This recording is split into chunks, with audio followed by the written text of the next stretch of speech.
কি করবে না এরকম পরিস্থিতিতে ছিল, ঠিক তার উল্টো দিকে দাঁড়িয়ে আজকে ভারত রাষ্ট্র সারা পৃথিবীতে অন্য জায়গায় পৌঁছেছে তার নেতৃত্বে। আমাদের এই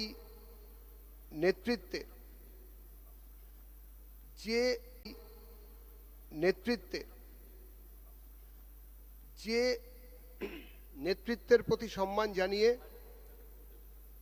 ভারতের প্রতিটি প্রদেশে এই কার্যক্রম হচ্ছে। প্রতিটি রাজ্যে হওয়া এই কার্যক্রমের অঙ্গ হিসেবে আজ আপনাদের সামনে এই সাংবাদিক সম্মেলনে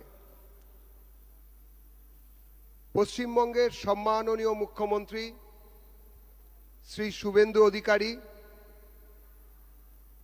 বক্তব্য রাখবেন।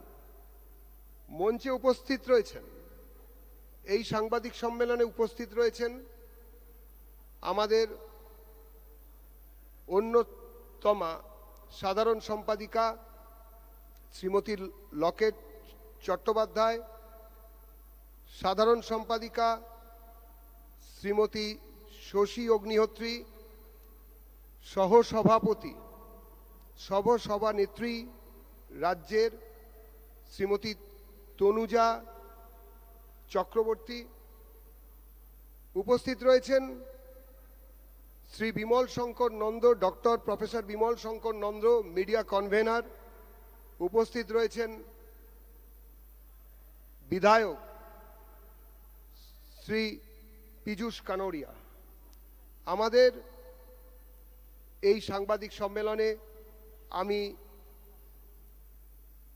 মুখ্যমন্ত্রী শ্রী শুভেন্দু অধিকারীকে অনুরোধ করব সাংবাদিক সম্মেলনে বক্তব্য রাখার জন্য। ধন্যবাদ। নমস্কার, আপনাদের সবাইকে পশ্চিমবঙ্গ প্রদেশ ভারতীয় জনতা পার্টির পক্ষ থেকে এবং আমার পক্ষ থেকে সুপ্রভাত জানিয়ে আজকের এই গুরুত্বপূর্ণ সাংবাদিক সম্মেলনে আমি বিষয়বস্তু সম্পর্কে যা আমাদের সম্মানীয় প্রধান মুখপাত্র ইতিমধ্যে বলেছেন সেটাকে একটু বিস্তারিত আকারে বলার চেষ্টা করব। প্রথমেই আমি ধন্যবাদ জানাই আমার সঙ্গে থাকা ভারতীয় জনতা পার্টির সাধারণ সম্পাদিকা প্রাক্তন সাংসদ লড়াকু নেত্রী শ্রীমতী লকেট চট্টোপাধ্যায়, আরেক সাধারণ সম্পাদিকা আরেক নেত্রী আমাদের দলের লড়াকু নেত্রী শ্রীমতী শশী অগ্নিহোত্রী, সহসভানেত্রী বোন তনুজা চক্রবর্তী মহোদয়া, আমাদের প্রধান মুখপাত্র অ্যাডভোকেট দেবজিৎ সরকার, আমাদের মিডিয়ার যিনি দায়িত্বে রয়েছেন বিশিষ্ট শিক্ষাবিদ অধ্যাপক ডক্টর বিমল শঙ্কর নন্দ, এবং এই রাজারহাট নিউ টাউনের স্থানীয় বিধায়ক, যাকে আমি সব জায়গায় বলি নেতা নয় কর্মী, পীযূষ কানোরিয়া। আমরা আজকে মিলিত হয়েছি বিশ্বের সর্বশ্রেষ্ঠ লোকপ্রিয় জনপ্রিয় নেতা, আমাদের দেশের 140 কোটি মানুষের গর্বের এবং হৃদয়ের প্রধানমন্ত্রী শ্রী নরেন্দ্র দামোদর দাস মোদী, যিনি অতীতের সব রেকর্ড ভেঙে দিয়ে একটানা সর্বোচ্চ দিন প্রধানমন্ত্রী থাকার এক ঐতিহাসিক রেকর্ড তৈরি করেছেন। তার 12 বছর সম্পূর্ণ হওয়ার উদ্দেশ্যে তার জনকল্যাণ, দেশ সেবা এবং ভারতবর্ষকে পুনর্নির্মাণের ক্ষেত্রে যে অগ্রণী ভূমিকা তিনি রেখেছেন সে বিষয়ে উল্লেখ করার জন্য শুধুমাত্র 12 বছর পূরণ নয়, যিনি নিজেকে প্রধানমন্ত্রী হিসেবে বলতে ভালোবাসেন না, প্রধান সেবক হিসেবে বলতে ভালোবাসেন, সেই মাননীয় প্রধানমন্ত্রী তার মুখ্যমন্ত্রী এবং প্রধানমন্ত্রী হিসেবেও এই বছর অক্টোবর মাসে 25 বছর পূর্ণ করবেন। স্বাভাবিকভাবে যিনি নিজেকে প্রধান সেবক হিসেবে দেশের জন্য তিনি তার পুরো জীবনের একটা বিরাট অংশ দেশের জন্য তিনি কাজ করে চলেছেন। তাকে আমরা সবাই শ্রদ্ধা জানাই, প্রণাম জানাই এবং সকলে তার দীর্ঘায়ু কামনা করি। এই 12 বর্ষের মূল আধারই ছিল এনডিএ তথা বিজেপি সরকারের তথা মাননীয় মোদীজির নেতৃত্বে সরকারের লোকসেবা, সশক্তিকরণ, রাষ্ট্র নির্মাণ, রাষ্ট্র প্রথম, বিরাসত ভি বিকাশ ভি, অর্থাৎ ভারতবর্ষের যে বিরাসত, যে ঐতিহ্য, তাকেও ধরে রাখা, এগিয়ে নিয়ে যাওয়া এবং তার সঙ্গে প্রগতি এবং বিকাশ, সেটাকেও অগ্রাধিকারের ভিত্তিতে নিয়ে যাওয়া। আমরা যদি রাষ্ট্র নির্মাণ এবং রাষ্ট্রকে এগিয়ে নিয়ে যাওয়ার ক্ষেত্রে তার যোগদান, অবদান এবং কৃতিত্বকে সামনে তুলে ধরি, তাহলে দেখবেন অসংখ্য উদাহরণ আমাদের সামনে রয়েছে। আমরা একটু আগে একটি ছোট্ট প্রদর্শনীর উদ্বোধন করেছি। এই প্রদর্শনীতে ওনার সমস্ত জনহিতকর, জনকল্যাণমূলক কাজ, যা বিশ্বাস, উন্নয়ন এবং জনকল্যাণের ভিত্তির উপরে দাঁড়িয়ে আছে, তার সবটা দিতে গেলে আমাদের বড় মাঠে যেতে হবে। তার মধ্যেও যে উল্লেখযোগ্য বিষয়গুলো তিনি ভারতবর্ষে করেছেন, সেটা পরিকাঠামোগত উন্নয়নে হতে পারে, জাতীয় সড়ক নির্মাণে হতে পারে,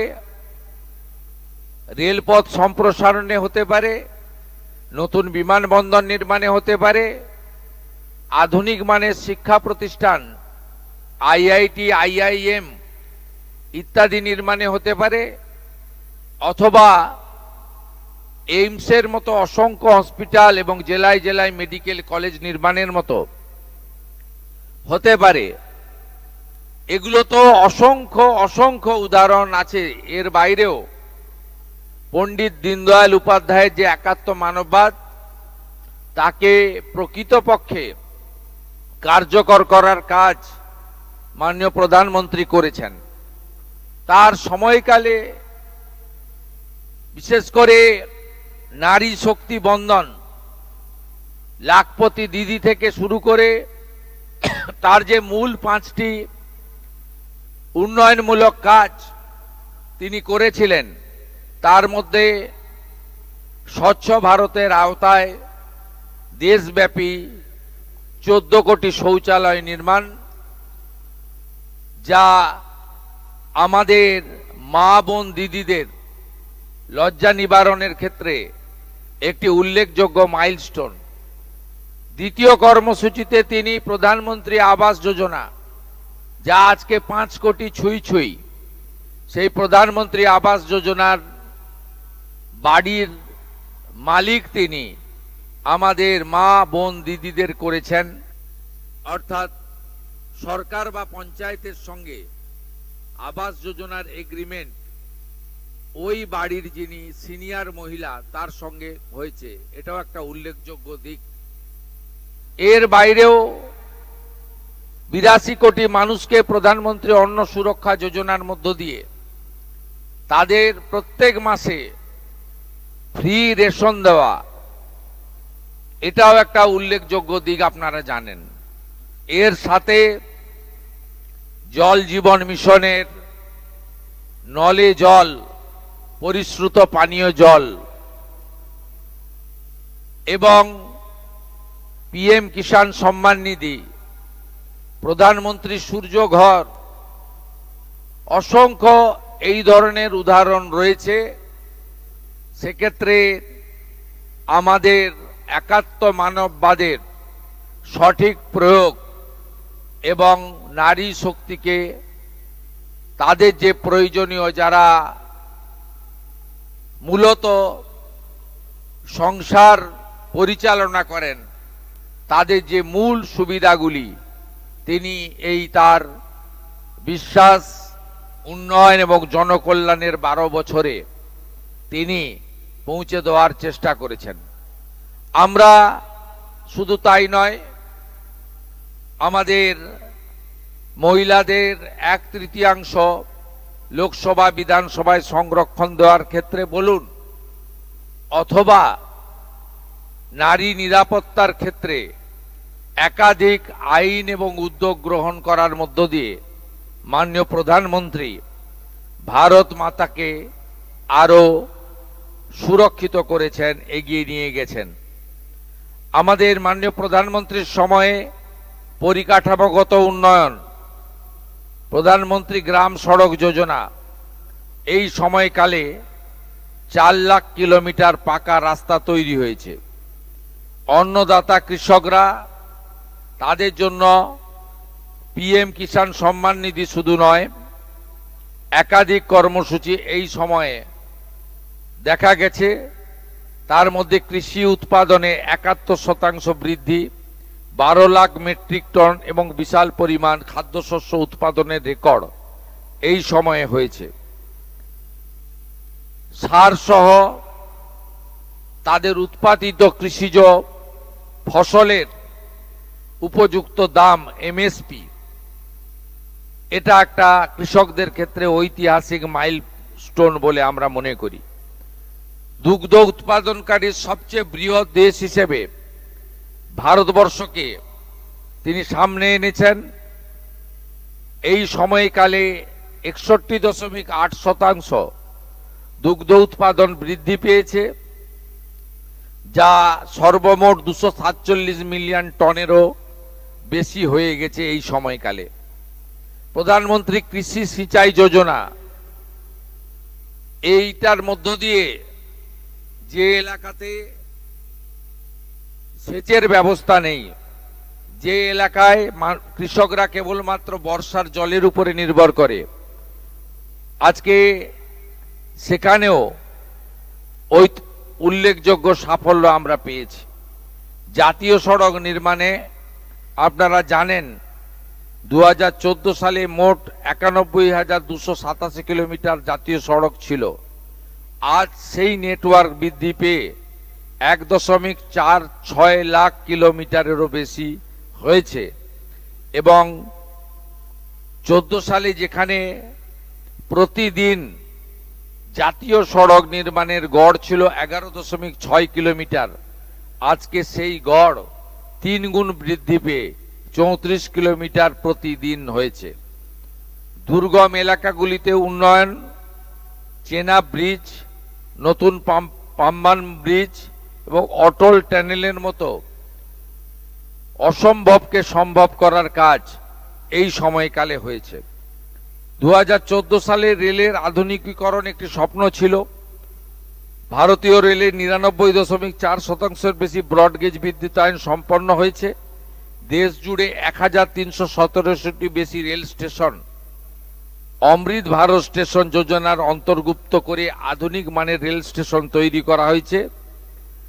এর বাইরেও বিশ্বমানের মাল্টি মডাল কানেক্টিভিটি তৈরি করেছে রেল, এবং বন্দে ভারতের মতো ট্রেনগুলি আজকে অত্যন্ত দ্রুততার সঙ্গে ভারতবর্ষের এক প্রান্তকে অন্য প্রান্তের সঙ্গে সংযোগ করছে। এখন অবধি 164টির বেশি বন্দে ভারতম ভারত এক্সপ্রেস ট্রেন তৈরি হয়েছে। স্বাধীন ভারতে 67 বছরে দেশে মোট এয়ারপোর্টের সংখ্যা ছিল 74টি।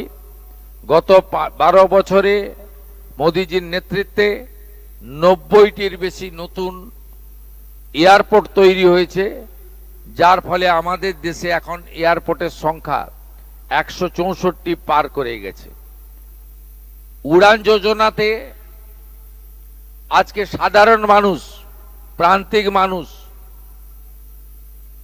আজকে যারা লো ইনকাম গ্রুপ, তারাও আজকে প্লেনে চড়তে পাচ্ছেন, যেটা বিগত দিনে ধনীদের ক্ষেত্রে একটা ব্যবস্থা ছিল যাতায়াতের, সেই ব্যবস্থা সাধারণ মানুষের কাছে প্রধান শিক্ষক হিসেবে মোদিজি তৈরি করেছেন। প্রযুক্তি থেকে জনকল্যাণ, ইজ অব লিভিং, সহজ জীবনযাত্রা, ইজ অব ডুইং বিজনেস। আমাদের ভারতবর্ষে এই মুহূর্তে 142 থেকে লাফিয়ে সেটা 63তম স্থানে চলে এসেছে। প্রধানমন্ত্রী গ্রামীণ ডিজিটাল সাক্ষরতা অভিযান অথবা উত্তর ভারতের বিকাশ, দিল এবং দিল্লি উভয়ের কাছাকাছি আমরা আজকে পৌঁছে যেতে পেরেছি। এর বাইরেও ডিজিটাল পেমেন্ট এবং অর্থনৈতিক শক্তি, এর ফলে স্বচ্ছতা এসেছে। সাধারণ মানুষ, প্রান্তিক মানুষকে অর্থনৈতিকভাবে বিপর্যয়, অর্থনৈতিক প্রতারণার হাত থেকে তারা মুক্তি পেয়েছেন এবং আমাদের ডিবিটি ব্যবস্থার মাধ্যমে, ডাইরেক্ট বেনিফিট ট্রান্সফার সিস্টেমের মাধ্যমে অধিকাংশ সামাজিক কর্মসূচি সহ তাদের যে অধিকার, সেই অধিকার কার্যকর হয়েছে একটি স্বচ্ছতার ব্যবস্থার মধ্য দিয়ে। উৎপাদন এবং কর্মসংস্থান, আত্মনির্ভর ভারত, এক্ষেত্রে মার্চ 2026 পর্যন্ত প্রোডাকশন লিঙ্কড ইনসেন্টিভ যোজনায় 20 লাখ কোটি টাকারও বেশি রেকর্ড বিক্রি নথিভুক্ত হয়েছে। পিএলআই যোজনার সবচেয়ে বড় সাফল্য, এটি আমাদের দেশের যুবকদের জন্য 12 লাখেরও বেশি নতুন কর্মসংস্থান সৃষ্টি করেছে, যা লক্ষ লক্ষ পরিবারের মুখে হাসি এনেছে। গত 1 দশকে মেক ইন ইন্ডিয়া, উৎপাদন ভিত্তিক সাহসী সংস্কার, দূরদর্শী নীতিকে ভারতকে একটি বৈশ্বিক উৎপাদন কেন্দ্রে পরিণত করেছে। ভারতে ইলেকট্রনিক উৎপাদন 2014-15-তে যেখানে 1.9 লাখ কোটি টাকা ছিল, সেটা বেড়ে আমাদের 24-25 অর্থবর্ষে 11.3 লাখ কোটি টাকায় পরিণত হয়েছে। সেমিকন্ডাক্টর ম্যানুফ্যাকচারিং ইকোসিস্টেম 1.6 লাখ কোটি টাকার বিনিয়োগ প্রতিশ্রুতি সহ 12টি প্রকল্প মঞ্জুর করেছে ভারত সরকার এবং মেক ইন ইন্ডিয়া চিপ পুরো বিশ্বকে শক্তি দেবে। ভারত আজ বিশ্বের দ্বিতীয় বৃহত্তম মোবাইল ফোন প্রস্তুতকারক দেশ। যেখানে 2014 সালে আমরা 90% মোবাইল আমদানি করতাম, আমাদের মোবাইল উৎপাদনে 163 গুণের অভূতপূর্ব বৃদ্ধি ঘটেছে। যেখানে 300টির বেশি ইউনিট কাজ করছে, যা 2014-তে মাত্র 2টি ইউনিট ছিল। এই রকম স্টার্টআপ সংস্কৃতি ও পরিবেশ, সেক্ষেত্রে সহ প্রতিটা ক্ষেত্রে আপনার